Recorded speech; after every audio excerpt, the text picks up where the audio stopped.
The Blake's hitch is a slip and grip knot that can be used on a rope. As you can see, if I put some weight on this rope, it blocks itself. Instead, if I do like this on the knot, I can move it. So, for doing this knot, we need a rope. We take another rope and we put 4 loops around the first rope.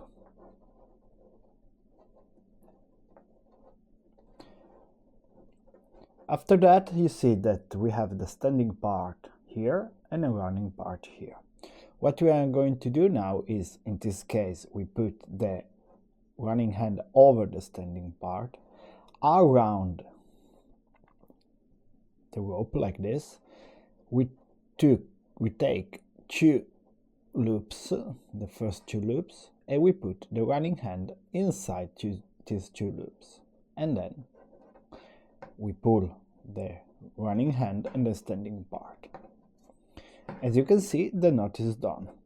If I put my finger like this, the knot moves, but instead, if I put some energy on the standing part, the knot grips and it blocks itself.